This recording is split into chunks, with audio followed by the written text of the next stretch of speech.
Hey guys, it's Tim, and this is Pro Wrestling Unlimited, as we're here with the PWUnlimited Wednesday podcast, number 48. Nick, what's going on? Hey, what's going on, guys? Welcome to the show. Tim, I got a question for you. I might have an answer. A little bit of a trivia question. What was the pay-per-view where Cena just got super busted open? I know it's against JBL. Yeah, it was against JBL. It was 2005. I believe so. No, it was, because it was right after he had beat JBL at WrestleMania 21 for the title. But I can't remember. Great American Bash? I'll tell you right Do you remember what kind of match it was? No, I know. Oh, you know. Was it a bull rope match? It was the what? Bull rope match? The I Quit match. Oh, that's right. The bull rope match was JBL and Eddie Guerrero. Do you know what pay-per-view? Only thing I can think of is Great American Bash, but I don't think that's right. Judgment Day. Ah, gotcha. So what I really liked, and we're kind of just jumping right into the show this week, because this has really been on my mind the last couple weeks. I really liked how when it came to wrestling with pay-per-views, you could really attract buyers just by the name. And then oh God, I don't know who that announcer was, but the way he'd just be like, Judgment Day. It was so badass. It was so cool. I really want to know the name of that voice announcer. I don't know. But one thing I really like was all the names of the pay. You got some of such cool names like Unforgiven, Judgment Day, Armageddon. You had such badass names. Yeah. Why? What are the names now? Fastlane, Battleground. Battleground's an okay name. Right, but it's no satanic Armageddon or Oh no. It's just I don't something about the okay. Did you have a favorite pay-per-view? Not necessarily because of the matches, or I guess yeah, because of the matches, but a favorite pay-per-view in the sense of I love the what they called this one. I thought it was perfect. I'm gonna burp. No Way Out is fucking awesome. No Way Out was good. I mean, No Way Out my favorite pay-per-view of all time is always going to be WrestleMania 17. No. I'm saying No, I get what you're saying, but it's back in the day they were just names. It's not like they tried to theme everything now, like they do nowadays. Which I don't like. Oh God, theming, Great Balls of Fire. That was a one-off. Was New Year's Revolution when Edge cashed in? Yes, it was right after the Elimination Chamber. Was that the first elimination? No, that was definitely not the first elimination chamber. Cena wasn't in the first elimination. First elimination chamber was 2002. That was 2005. No, you just said the first elimination chamber was 2002, and that was 2005. Well, in the New Year's Revolution when he cashed in. Right. Okay, I got you. Okay. ECW One Night Stand's another cool one. I didn't even say hi to the people in the chat. Hello, Joshua, Travis Ray. This guy's name is Promo. Simple, effective. I like it. Henry McKenna's here. And many, many more. Trayvon Womack, Nicole Paul. God, it's been a while, Nicole. Haven't seen you here in a while. Welcome back to the show. I hope you've been good. Adam Hebb's here. Chad Davis, excuse me. Ashton Tyler's here. Sean Cook as well. Thank you all for being here. Mark Brown says, I liked Backlash. Backlash is a cool name for it. I want you to come up with WWE's next hit pay-per-view name. What is it? Hit pay-per-view name? Yes, popular pay-per-view name. What's it gonna be? I feel like to appeal to today's youth, it's gonna be Showdown, Battle Royale, Fortnite. And that's what they're gonna. I don't know, but I do have to make a correction. This is episode 49, not 48. You goddamn full. A name for a pay-per-view. Yeah, good name for a pay-per-view. Yikes. Oh man, I don't know. I believe in you. I believe in you. Something that would appeal to today's generation, or just anything I can think of? Today's generation, preferably. I mean, it'd probably have to be WWE Battle Royale. That's Could you? That'd be a better name for the Royal Rumble. The Royale Rumble. I mean, people call it that anyways, the Royale Rumble. Oh my goodness! At least they try to. I just wanted to start off the show with a little bit of a conversation because that's been on my mind as of late. Tonight, folks, we're going to be talking about some upcoming NXT tapings and why they're rather interesting. I want to talk a little bit more about this Ambrose heel turn and kind of go more in depth on it and really talk about what can they do to make sure that this is a successful heel turn and not a falling flat heel turn. And then I want to talk a little bit about, it's called Life After WWE, but I really want to call it Life After your home promotion, but that didn't really, that's not going to sell to marketers. Tim, what do you want to start with? You want to start with the NXT stuff? Yeah, so this is interesting. Cool. On, I guess it's a week from tomorrow, the 15th, WWE announced last week that they will be filming at the NXT San Jose, California house show. Now you think, okay, film some stuff, throw it up on NXT, but the odd thing here is this is 2 days before NXT Takeover. Mm-hmm. So the question is, are they just going to film random matches for the next week's NXT? That's what you would think. Maybe they don't have the time, something's come up, and they can't film before Takeover like they usually do. They usually film 2 or 3 matches before Takeover that they can air just as a filler show on that next week's NXT, so then the way they can film that same week of Full Sail and then go on with whatever they need to do storyline-wise the next week. But the interesting thing is, when looking at it, they're not filming again at Full Sail till the 28th. Keep in mind, Takeover's the 17th. They essentially have 2 episodes of NXT after Takeover they need content for, new content. So they're going to be filming on the 15th, a week from tomorrow, in San Jose at the house show, or the live event they call them now. And then we assume they're going to also film some stuff before the NXT Takeover show like they normally do. So it's interesting. This, if I'm thinking of this logically, we may not get any story progression for NXT as far as in-ring story progression for 2 weeks unless they film stuff before Takeover even happens, and then that just ruins Takeover. So I don't see that happening. So it's interesting. I mean, I feel like you're probably just going to get some random throwaway matches. Right. But at the same time...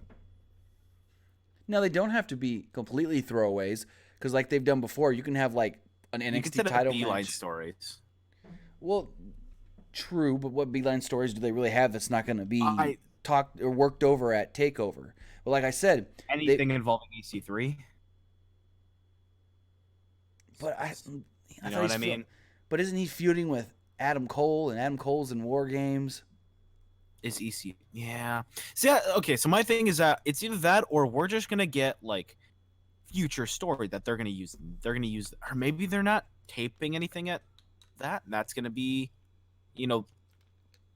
Remember, there's I don't know. 2 weeks they needed content for. But here's the thing, too. Like we've seen in the past, they could do a... Because they usually do the, like I said, the dark matches before Takeover that they use for NXT TV that next week.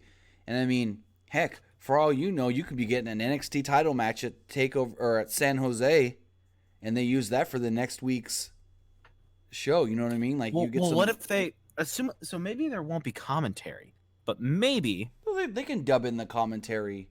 Well, what I'm thinking is they dub in the commentary. You have this title match, and then you say, you have the commentary say, this is a rematch. What do you mean? So you don't give the date that it's the taped. You don't say today's episode of NXT was taped in San Jose, California on this day. Right. You can say taped in San Jose, California, but you don't have to say on today's date. So you're saying a you can do Takeover? Yeah, you can do, Ciampa versus Velveteen. That match can happen. They'll fight at Takeover, but since the first one is happening after Takeover, you can say this is the rematch for the title, and it can end in maybe like. But everyone's gonna. No, I don't like that because everyone's gonna know. I mean, there's Ciampa. Well, no, Ciampa can't lose, or whoever. Here's the thing. Yes, he hypothetically, what if Velveteen Dream wins the title at Takeover? He can't be the champion at the tapings before Takeover. But God knows he's not. Right. I think we all know Velveteen's not going to beat Ciampa. No. Though he would. God, could you imagine? Who's the face in this scenario, dude? I like how we're immediately going into talking about the NXT I mean, this is a stuff. NXT discussion in anyways, but Dream, I guess. I would assume. I mean, yeah, Dream. Like maybe it can end in like a DQ or something. I don't know. Maybe we can get a lot of like tag teams furthering that tag team division a little bit more with like guys like Heavy Machinery. What are the Forgotten Sons or the Fallen Sons? Forgotten. The Forgotten Sons. Because they've been forgotten ever since they all left the military or whatever their storyline is. God, I have no idea what their fucking backstory is. Poor guy. Poor. It's really funny seeing the success of Buddy Murphy compared to Blake. Yeah, Buddy Murphy, cruiserweight champion. Oh, what a poor sweet man. But I mean, it's all right.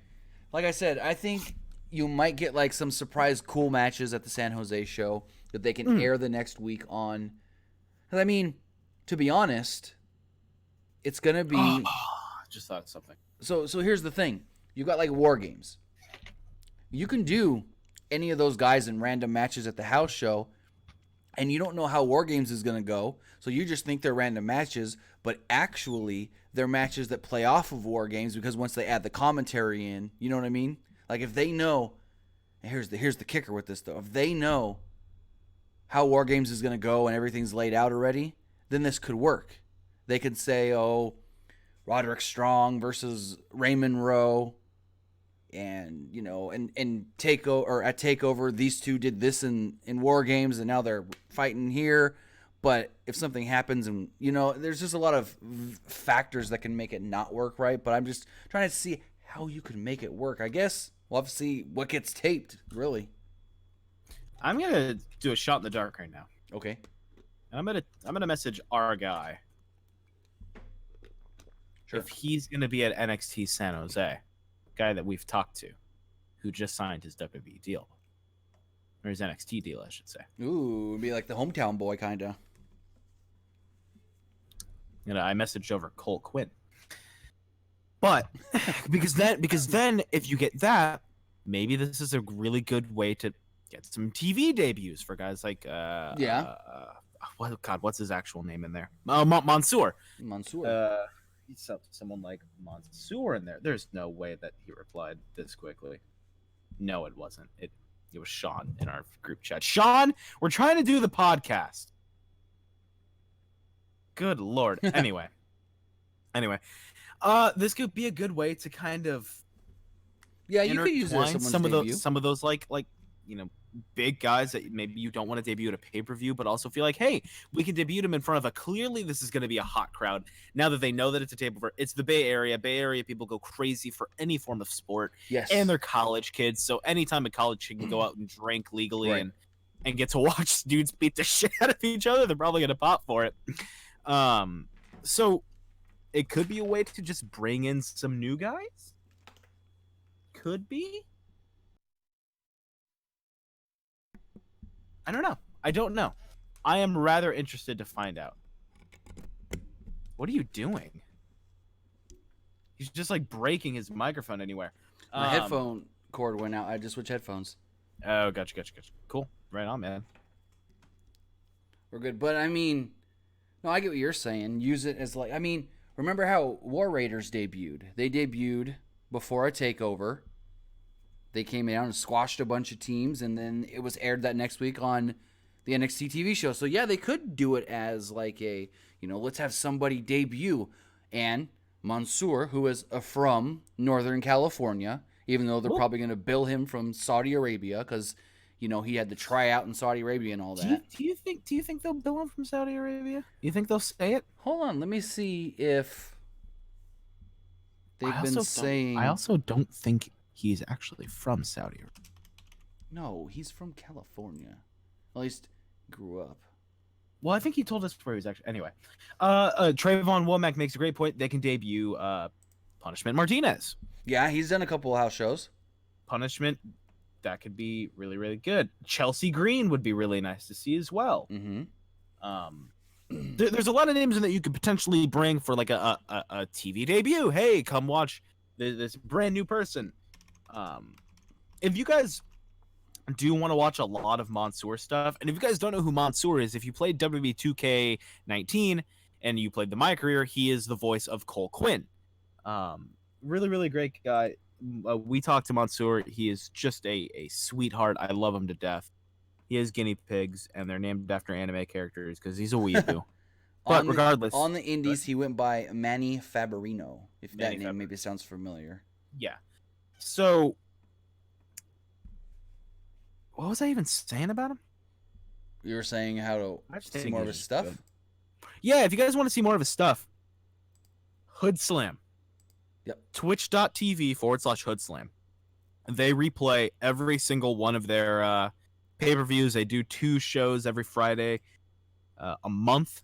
Definitely check them out because I genuinely love those guys. I don't see him debuting anytime soon. He's not even listed on the Performance Center roster. Yeah, that's true. I mean, you never know, though. You can out of nowhere. That's very, very true. But no, I do like the idea of maybe doing a debut or two.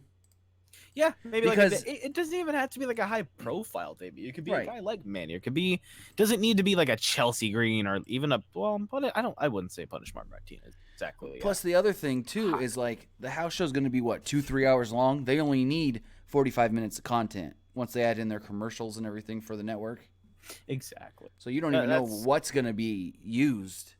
Well, I will let you guys know because I will be there. And if you're there, come say hi with me. Awesome. That'd be a lot of fun to talk to you guys. Anyway, we just wanted to get that out there, kind of report that, I should say. See, Woken King Slender here says, yes, Hood Slam. Hood Slam, fucking hilarious. They put the fun into wrestling. Like, I notice myself. I do this so much and I really hate it. I take wrestling way too seriously half the time. Like, I get mad at so many stupid things. I get mad at all this, stupid shit. Hood Slam takes wrestling and they realize that the idea of it is just insane. I mean, God's sakes, how does any of this make sense? And they know that and they make it fun. I really, really recommend you guys check it out because it's super funny. One of my favorite promotions to watch. You can just throw it on when you're playing a game or something. Commentary team is electric. It's fucking great. So with that, you want to talk about Ambrose Ambrose. and what this heel turn could lead to. I want to talk about something real quick. Okay. Before we get into Ambrose, guys, let's have a little heart-to-heart here. Uh-oh. Why? I'm not saying this to you, Tim. I'm saying this to the fans. Why don't you guys have a shirt? Why? Why don't they have a shirt? Oh, why don't they have our shirts? Why don't you guys have our shirts? We have a pro wrestling tee store. Come on. We also have a T Public store. We also have a T Public store. You guys could be getting some quality t-shirts. Show off your love for PW, Tim and I.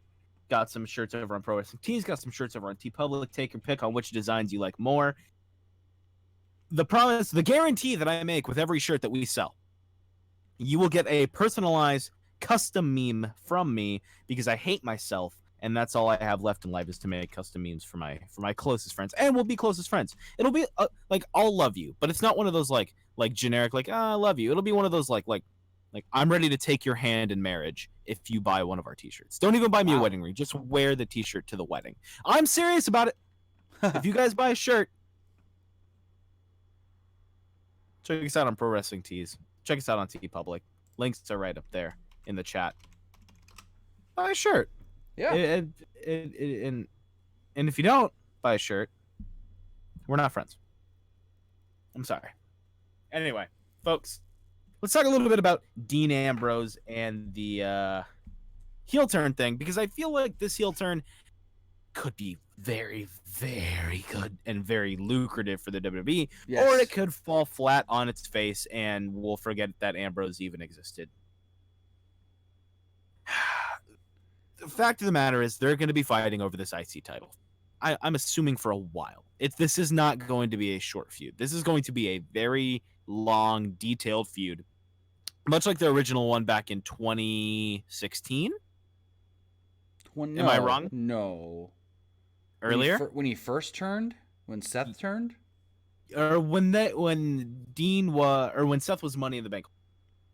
That was 2014, 15. Yes. Okay, so I was a little late. Or early, rather. Late. I was late. I worry a lot about where this will go. Mm-hmm. I worry a lot because I genuinely really like Dean Ambrose, and on the heels of Dean Ambrose, Ashton Tyler tosses out a $5 to Stiminik, who's the best heel in wrestling right now, Dean Ambrose or Jay White. Jay White. Jay White. Or out of the two of them, I'd say Jay White. Oh yeah, Jay White. So with Dean Ambrose being a turning heel and doing all these things, it's going to be hard to really get him to keep being a dickhead and not have the fans be like, oh God. I mean, the fans, of course, are going to be just, oh God, it's so nice to see him back. Yeah. Yes, the fans are going to have that initial reaction. So they need to just pretend like the fans are booing him. Pretend like they're booing him. Okay, they need to go ahead. With you saying they're just going to be happy he's back, do you think this was too soon? I mean, yeah. Honestly, I shouted with my horn for weeks and weeks and weeks that I think that they shouldn't even he should not have turned heel at least by the Rumble, because I feel like this year's main event of WrestleMania for that Universal title could have been the three of them in a triple threat match. Very true. Feel like that would have been excellent. Clearly, that's not really an option right now. Nope. Being that Roman's out for the foreseeable future. But I think these two guys can still have a great WrestleMania main event, and they're rushing it like that. You think they hold it all the way to WrestleMania, or is it too long? I feel like that's just way too long for them to do. Yeah. I would like them to, but I feel like personally, WWE, it would start to, I don't know, I just feel like it just depends on who has the control over it. True. I feel like if you left that in the hands of Hunter, Triple H, mm-hmm. he could do them very good. Even if you left it, maybe if they were like, "Hey, Roman, we know you're taking time off, but what give us your feedback for this," because they can really integrate the whole Shield Brotherhood thing, and they can let Roman play an integral role. He doesn't have to be an on camera. He could be the guy helping produce it. I wouldn't mind that. But people wouldn't know. People wouldn't know that, but I think it would make the genuineness of that, because it's clear when a storyline is derived from a writer wearing a suit and tie and a guy like Paul Heyman, who clearly is very over on two people, and it's like, I want the best thing out of this possible. Right. Mark says they turned him on the wrong day. I think if they were going to turn him, that day probably was going to be the best day for him to turn. Honestly, that day doesn't matter. We've seen that now, where the crowd, like this week, he came out and he attacked Seth, and there was mild boos. Like, honestly, I just think that they're over it already. The crowd. It's just like, oh, he turned? Okay. Now he's not going to talk? Okay. Well, I don't think they're over it. I think they're just, okay, where are you guys going with this? Yes, we'll react, but God, please, give us some advancement. I think that's one thing, is that they're going to, I really hope they don't play up this, I'm not going to talk and it's going to be mysterious and you're a butt face type thing for like weeks and weeks and weeks, to where it's like, oh my God, this is boring. And finally, when he does something, the crowd goes mild. Yeah. I worry, because I really do think, because I'm sure the minute Dean turned and that crowd reacted, Vince McMahon, he thought he saw dollar signs. Thought he hit lightning in a bottle. Yeah. He caught the lightning in a bottle, drank it, and he is now just the smartest man alive. But I given time, proper booking, and you can tell that both these guys really do give a shit about it. Like, you can tell that there's a huge difference between what this match is going to be and what Dean and Brock was at Mania. Well, both guys Brock just didn't want to do anything because he was getting ready for UFC. Well, but that's what I'm saying, is like, both these guys are super into it. Both these guys are very passionate about it. I think it's all working very, very. And we saw back in 2014, they're great together or against each other, I mean. Oh, yes. Phenomenal stuff. Their Hell in a Cell match, phenomenal. Like it was the perfect amount of it was the perfect mix of comedic storytelling, great. And Ambrose isn't by any means a great wrestler. He's okay. He's no Seth Rollins, but so now I wonder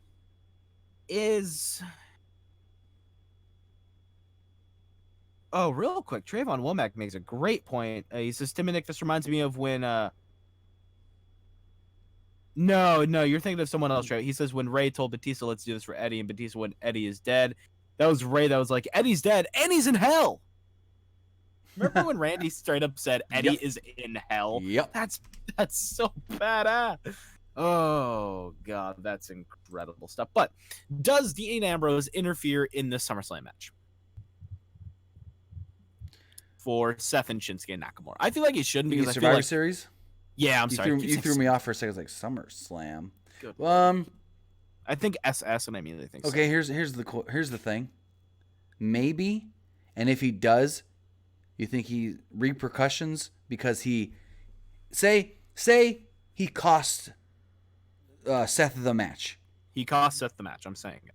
So do you think because he cost Seth the match, he technically costs Raw the match? Either Stephanie or Corbin are going to be mad at him. You think that could happen? Play a factor?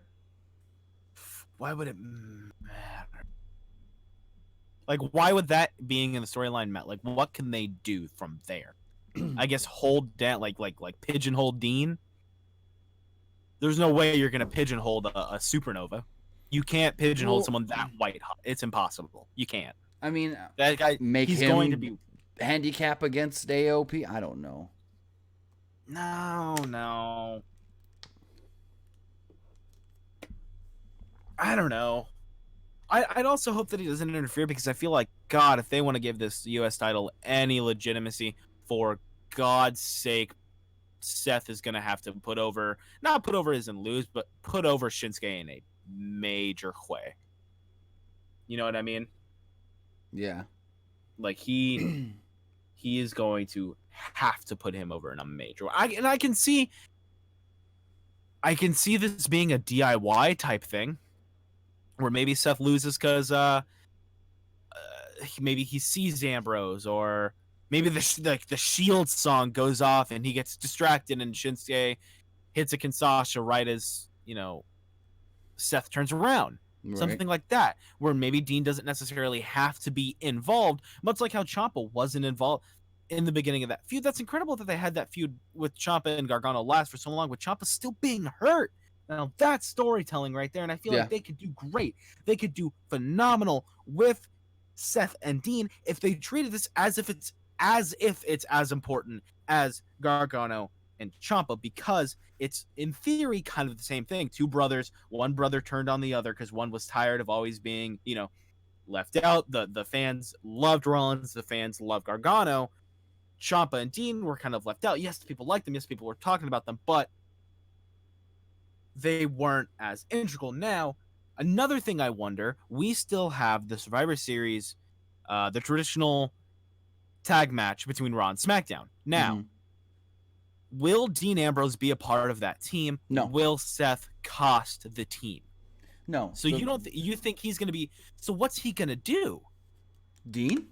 Yeah, is he going to do anything at Survivor? Fuck. If I say SummerSlam one more time, I'm going to start doing acid.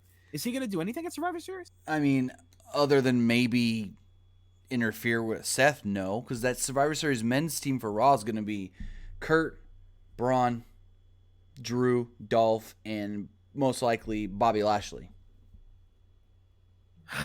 What? Okay, so what's there for Dean to do? He's got to do something, man. They have to remind the fans, like, hey, you're supposed to fucking hate this guy. I promise he's still here. Said, I like the whole Shield music hitting randomly, and then you find out it was Dean. Like pseudo interferes, yeah. But it still doesn't have to. I mean, it could cost Seth the match. At the same time, it doesn't have to cost him the match. It could just be like, you tried to screw me, Ambrose. You know what? I want you at TLC, the next night on Raw or whatever. Yeah, I guess. He's like hiding the running away. I'm sick of it. It's done. And then he's like, I talked to Corbin, and Corbin signed the match or something. I feel like that's not something Corbin would do. It wouldn't be in his character to be like, don't do a match for ya. You know what I mean? Because Corbin can be like, Seth, I really don't care about your problems right now. What do you need? Okay, yeah, get you out of my face. You and Ambrose, fine, I don't care. I can actually see that being what happens. Like a backstage set. But then I feel like that doesn't give that much legitimacy. Then you're just like, oh, this is just like a throwaway thing. Then you want it to be like, you want this to have a very good build, a very good, like, I feel like he has to cost Seth the match. I mean, he could just say he got the match signed. He doesn't even have to say that Corbin signed it or Stephanie signed it. He just said, hey, the match is going to happen. Because half the time, matches get announced and an authority figure is not the one to announce it. Okay, so would it have to be Seth putting out the challenge at least? I think so. Yeah, it would have to be. Goodness gracious. I'm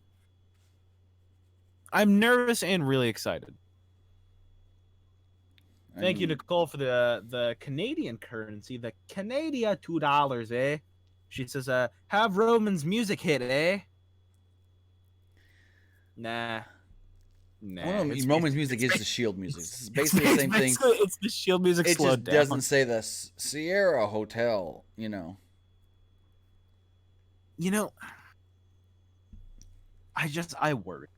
I get really worried because I want this to be good and I want this to be really fun and I want it to be a match or a feud that is considered one of the highlights of 2018. And I mean, the feud was good in 2014 when it was Seth as the heel. It was great. It was phenomenal. Yeah.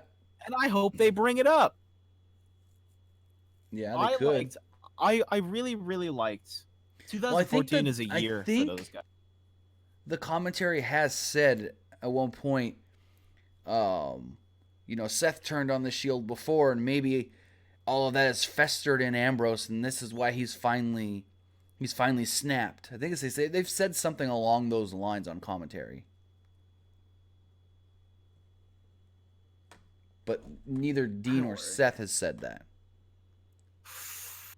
I don't think it would give... Nicole says it would give Dean way more heat. I don't think it would give Dean any heat. I think it would just confuse people. What, for the Roman music to hit?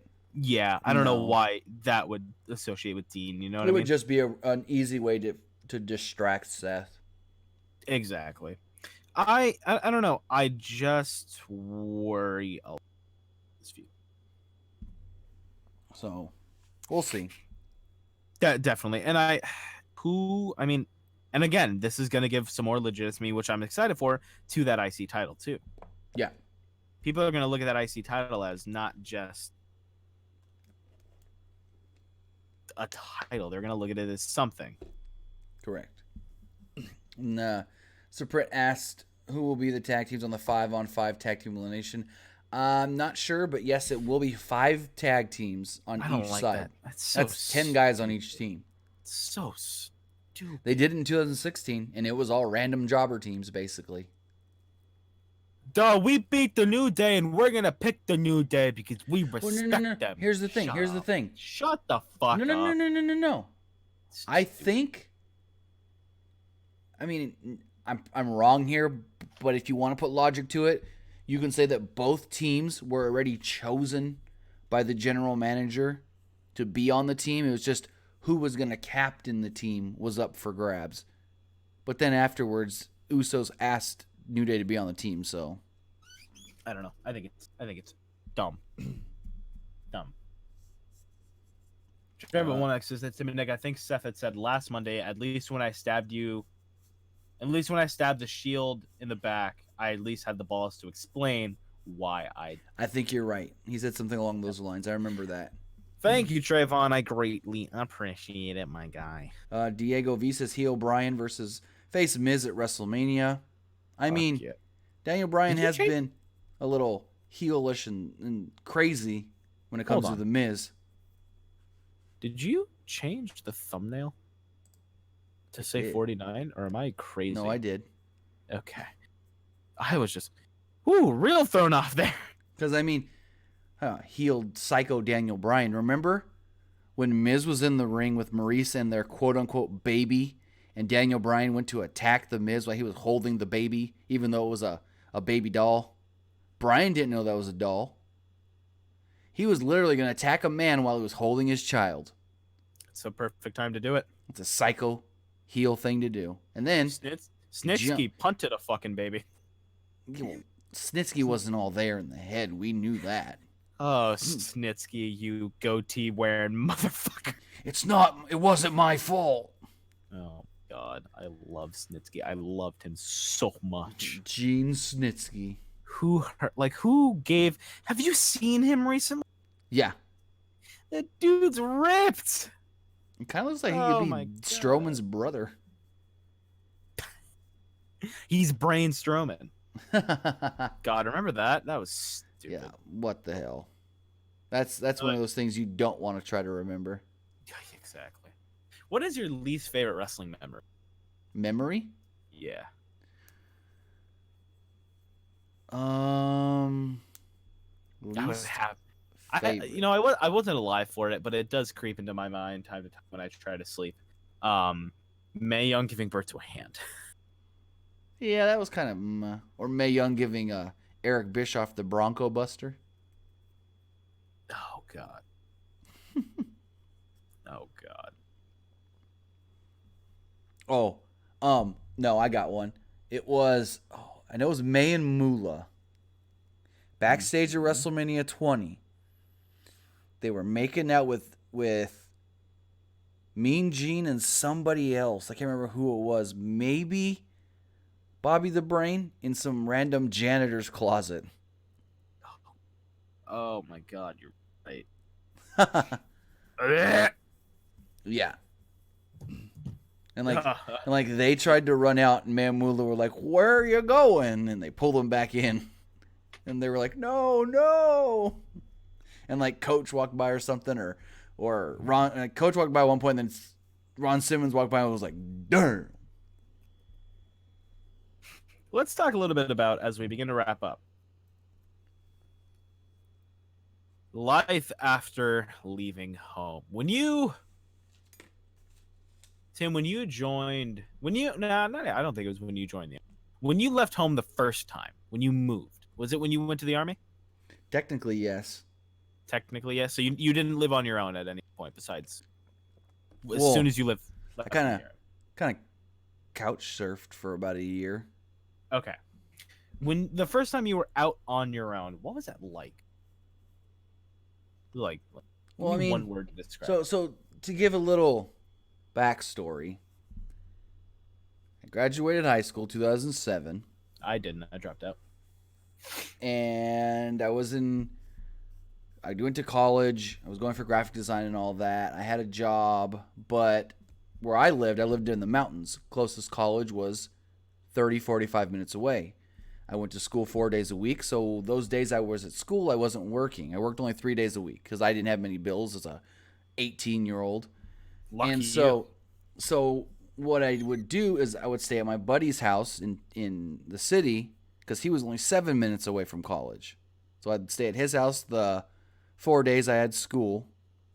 And then on that fourth day, I would go back up the mountain to my parents' house. And some weeks I would work 3 days, some weeks I would work 4 days, just depending on what they scheduled me.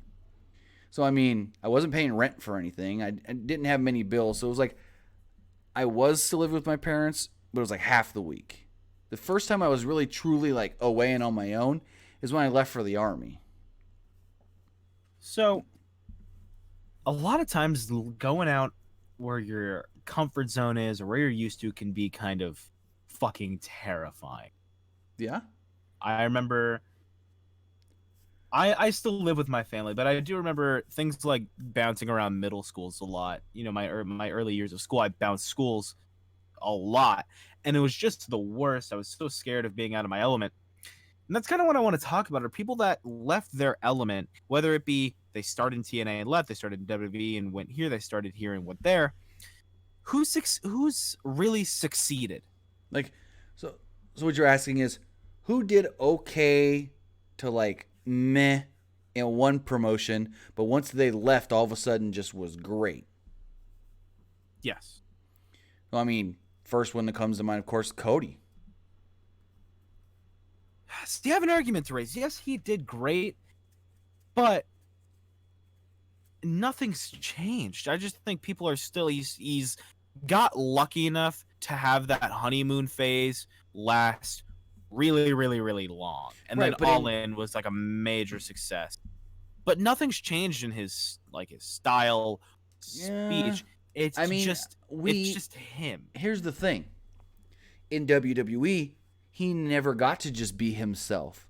He always had to be Dusty's kid or Stardust. He never got to go out there and cut the promos he wants to cut as Cody. He always had to do the whole, oh, I'm the young guy, and like when he first came into WWE, I'm the young guy, and the veteran Bob Holly's going to take me under his wing. Then he turns on Holly, aligns himself with Ted DiBiase Jr., and then Orton takes him under his wing. So now he's, an Orton protege.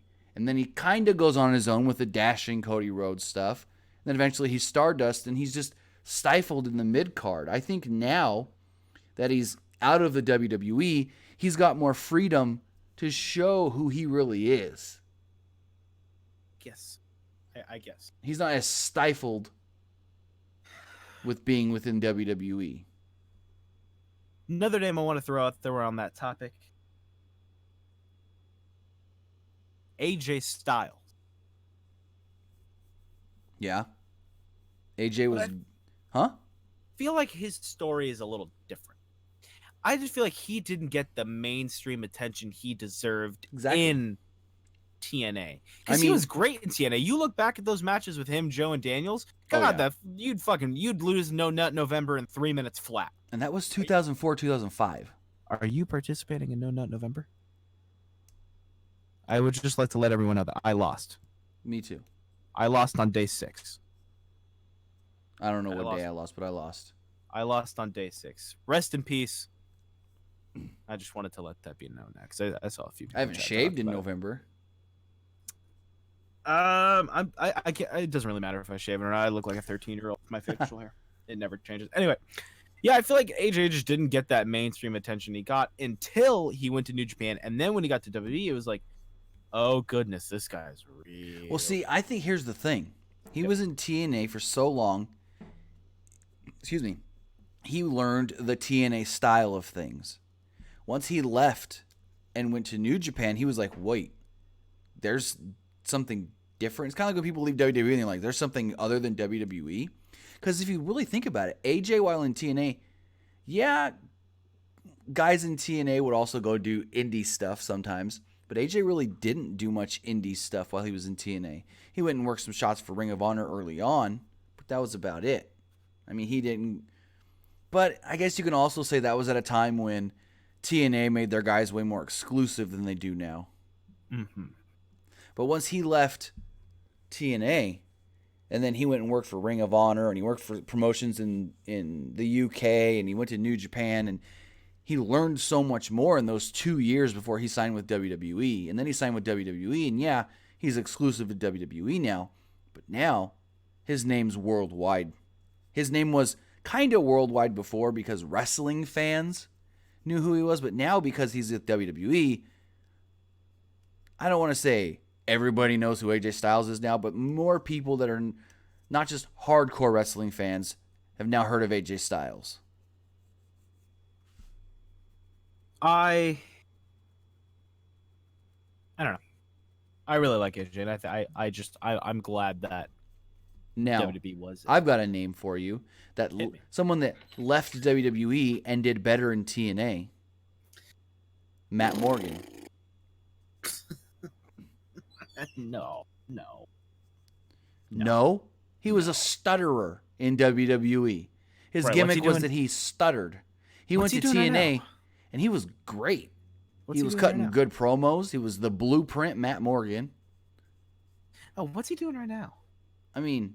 Oh, that's right. Absolutely fucking fuck all.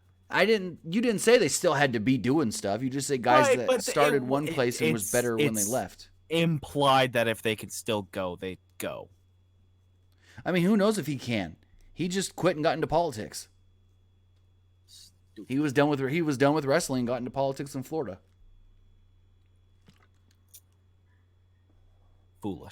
foolish. Politics, crazy game too. So I mean, There's I hate comparing people to like how they did in TNA because I feel like you always use R-Truth.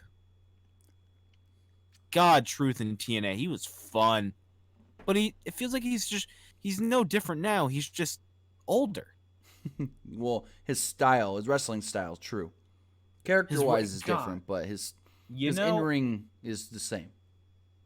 His wrestling style for his age, fucking insane. What's the stuff he was doing? Let me do the math really fast.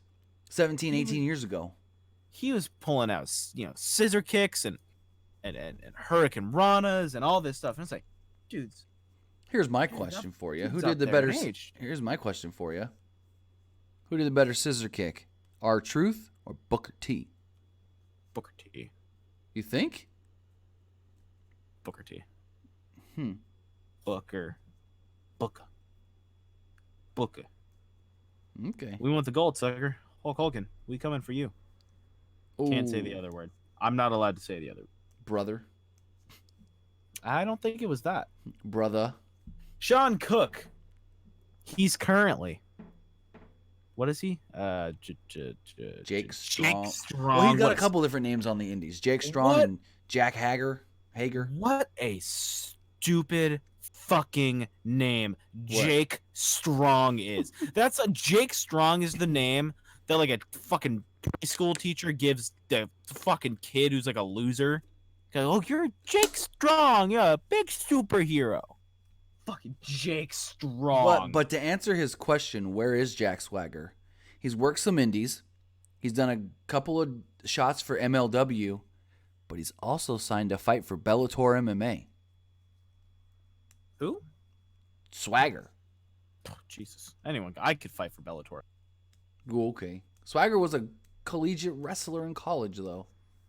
That's what collegiate means, Tim. No, like top level. Like anyone can say I'm a college wrestler, but collegiate means like, top level. God, so is Ziggler. Yeah. Would you say Booker was better in TNA than he was in WWE? With his African accent? No. Remember when Triple H said "you people"? What a fuckhead. See you later, promo. Have a good one. Oh, but I mean, other guys that started one place and were better when they left. Mundo? John Morris. I just think he's just as good. Like nothing's really just different. He's the exact same. Like, I don't know. I'm kind of iffy about him. It's like, pick a damn name. I think his style is just too niche. You know what I mean? Yeah. Like, I just closed the fucking pot. God damn it. Closed out the tab. But I mean, I honestly think he could have been, like they pushed Miz as a top guy. He could have been pushed as a top guy too in WWE. Mundo, or what was he? Morrison? John Morrison. Think so? I do. Really? I really do. I don't know. He could have been Miz level, if not a little bit better. Matt Sydal. Oh. UC Robinson. Yep. Spritz got it on the money. UC Robinson. Juice. I met him. Took a picture with him. The juice is loose. MVP. First ever IWGP Intercontinental Champion. Did not know that. I did not. But no. Oh, Lance Archer. I mean, MVP wasn't any better once he left WWE. Was Lance Archer in WWE? Yes. Lance Holt. That's Hoyt. He was on SmackDown during that era when nobody watched SmackDown and they just had random guy. I mean, Trent Beretta was on SmackDown at the same time. Oh, Trent. Jericho was way better in New Japan than in WWE. That is not fucking true. I think he would have been... No. He, straight up, I mean this in the nicest, most sincere, I love it way, has been consistent since ECW, WCW, New Japan, WWE, anywhere he has gone, he has been consistent. He has changed up his character from business suit wearing to only wearing the vest and throwing Shawn Michaels' head through a Tron to the goat trunks to the list. He has changed up his character, but the style of wrestling has remained the same since he started wrestling. He is one of probably the most reliable, consistent. He is going to go down as one of the greatest and most influential pro wrestlers of all time because he's just so talented. Chris Jericho has a very, very special talent to him. In WCW, he had the charisma of just the young, up-and-coming, blonde-haired guy that was just you hated him because you weren't him. You hated him because he was the jock that got all the girls, and you were the nerd that played Dungeons and Dragons. In WWE, he had a slew of different characters. He had everything with Punk, everything with Michaels, everything with Taker, and then, even as far back as like the list stuff when he beat the Rock and Stone Cold in the same, or was it Triple H and the Rock? Rock and Stone Cold. Rock and Stone Cold in the same night to become the undisputed champion. Chris Jericho has somehow managed to keep himself. He has done what WWE seems to fail to do all the time, and that's adapt to what people are liking. He has adapted to what people are liking. The list thing took off. Yeah. It took off so hard. People were dressing up as Halloween costumes with that. The fact that they could do that, because he knew that people are going to think this is funny.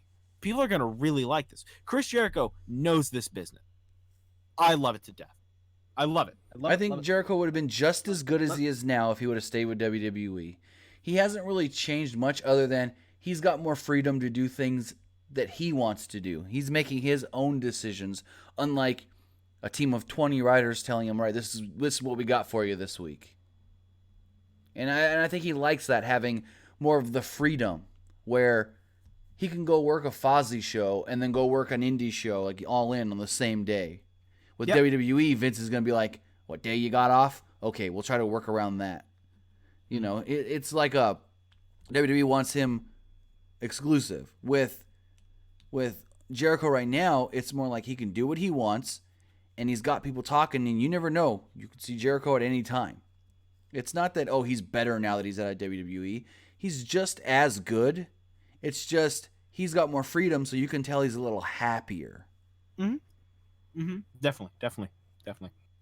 Chris McNutt with $5. Thank you very much. Folks, I want to say thank you for tuning in to tonight's show. My name is Nick. Follow me on Twitter at PWU_Armstrong. If you don't follow me, I'm going to be very sad, and we won't be friends. And we can only be friends if you follow me on Twitter. Follow us on Twitter at PWUnlimited. Facebook.com/Pro Wrestling ULTD right here on YouTube. Check out the good folk over at Fightful at Fightful Online on Twitter. Fightful.com is their URL. What does URL stand for? I don't know. I should know, but I don't. Take a guess. Universal Resource Stream? I don't know. Wow.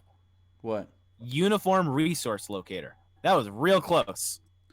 Oh, I was thinking URS for some reason, too. Interesting. Tim, where can they find you? You can find me basically everywhere at Timmy Buddy. Absolutely. Folks, thank you so much for tuning in. We'll see you guys Friday for the Fightful Wrestling Weekly. And then we start it all over again on Monday. Fightful Wrestling Weekly should be good this week. We're going to have some stuff on Monday Night Raw and their big changes. Exclusive big Monday Night Raw changes. Sir. Thank you, folks. Have a good one. See you next time.